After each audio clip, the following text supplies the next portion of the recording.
Wa pa ho asem. It is a trafo no amoko ye nyina mayade. E say kakra saa bibia be fine. Na sije ma me fa so the bokrata yi mu. Na me free daily guide. Na daily guide said o ma tro asem ohun nika. O say Chef Smith cooks GWR certificate.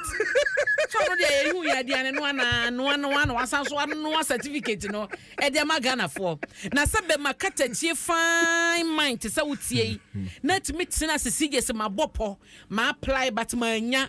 eso nche from day one. Chef Smith yes so no aduane te so be friends am twofo share so be announce say ya man certificate ina no na eye azan na ye ntro chese me hu whether me fan qualify no say hwehwe clinical psychologist David say ye the form na ye ato asem na hwe de bia na dwen obo na dwen da ho pa no but maybe the say even at the point or be press conference and say na award say they na change na no nim say e fake maybe awakwa bedru nyina no e ntro na wudi eso still and ada ye na adwene say said ode na ada ahase na obi ehunu na kire no we so ye ehunu say you nim say brand be wo hono ma na oni me chat Instagram messenger unim say me wo Agro FM nkokọ no ye nche ho na ye wo sport a friend traveler sport obi onim nkokọ bi anim traveler sport na wi om ye banku ni nkruma in fact say Chef Smith na ye aduane na abrante ni aduane ye sije onim aduane ye nti na me di om banku ni pant later no be chem so no na wo travelers na no ye aduane nam si o nice one enti ni kukaton ye obeye or send me ade say ye mo na onya airtime wa Adom TV say de ye ma file no enam di PK number man say oni PK and because menya channel manager wa Adom TV enti cha say nanka wo de be ne ye ya na wo de beto Adom TV so enti ka de wa ye ni Chef Smith we de ye ma ye ho afiri mu abna ose opacho see je to the bia Aisha be yi chef and da ho boni bi wo ho ma wo ye wia ya na che opa no obi so menye ye amadi a shopping mo ye ka ma me na bonye ka ketewa o CJ fe na wo be pa che wo chese ne certificate so ye chef nyina wano okuku ye enye no kre Debbie CJ mama to aso enti eno ho asem wo daily guide ani ma say da katafat so nwotwe na eno da nchen so ayera Godfred ye bo adame emfoni da ha na emo chese attorney general your national minister for justice na Ghana Bar Association mo nyina ata CJ chief justice achi request odi akoma mampani se wo hia ajagefo ni bia ko Supreme Court no wo mo etena chi dendenden no ho asem daily guide ka edi chim no nyina aba wo ha na eno achi so no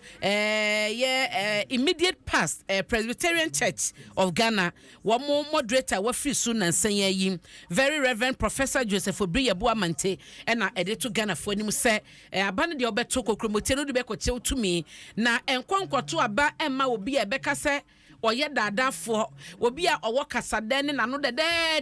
na nso so na kase wo nya adwuma na wontumi nya adwuma no wo se nya no na wo se Ghana fo hwekoto abane de ma ne mom ne wankasa tena se bisa ho se nipa na mekoto abade ama no ede na obetumi de aye adwuma ben na obeba ba ye de abesomme enhyehyɛ ben na ode ba asanhyehyɛ ne betese ma brabo na menkyima so a eba no ebedi yiye wo Ghana ha sei no matena ha ya bobra eno ene niema e wo sa wo hye na enye se ye ka de to wutim na no na ye wosum de na kogyan so de akwakoto aba wo se Ghana fo enye ahweye wo de nsem wetu dwa ebra na eye heritage lecture series no ni fetu so mienu ekoso ya Presbyterian College of Education akropon akepem wo mo ede ehyehyɛ so na wo de amaneboyi eba ye daily guide mu ensem eno no na mede wo ekɔ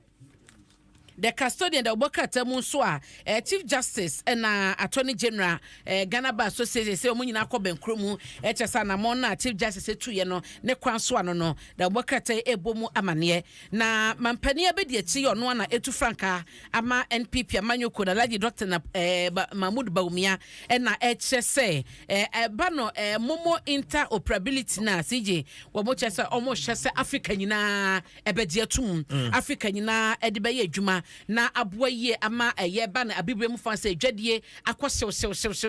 ɛnkwa sɛ wo kɔ ase kɔ sesa sika ne ade ɛne kameti ha yɛ yi no mitumi sesa ɛsɛnde sika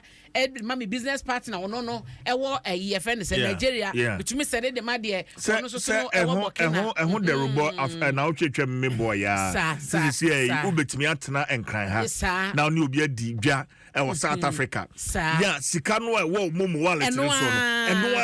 na wodi tua ne maka ɛno ne ba bi a mpanyifo hwɛ so man no ɛbɛkɔ akɔduru da bɔkrata yi abɔ ho amane ɛwɔ ha pɛpɛpɛ ɛna ɛno akyi ɛnɛ na ye mama ne ye mama mu ayi 569,095 ɛna ɛkɔtɔ BECE ɛnsɔhwɛ no yɛwehye nkɔda nyina all the best wotu obi nkyɛn na hunu sɛ wayi paper bi a ɔde dua pa wobetumi abɔ amane wate na meka sɛ hunu sɛ me wie senior high no ɔmo hodi your results so ɛkɔ remarking because of sani manyema we ye ebi obi na wi aye wo wan wi bi enso na be affect o ti sade ne de wo ho na hunu se ekoso a ya na wa ba mane why ya na wa ba mane na na ehihwe mu akoso eti the custodian da bokata enso so amane bo eno no na de ye kwa nim no mame bi trend pa ne ho asebe baba nye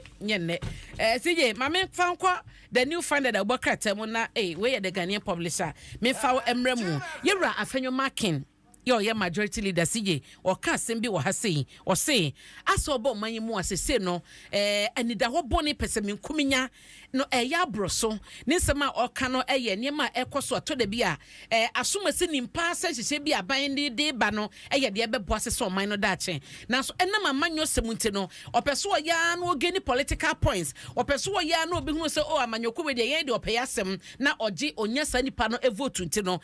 krompa wo se enye papa krompa se enye papa wo se sade na asa ye ni the national or mining nyina interest at heart no wo se ebedrum pempe so bia de wo haw ene atete ene beba beto man so nti wo mu se wo amanyoko mu de obeye politics de ba se policy bi na ban di ebide ba na ye de beboa Ghana nyina wakoma mu pa wonim se ya eye wa ban po na kade bank abesoso no wo se ensese bi no mu eye na manyosem no mu botugu na mom ye nyina ye fa koma ba ko na yenso na enye yi nti da bokrata yenso emu amane a wode aba eno no CJ mame fa wo wie wo ha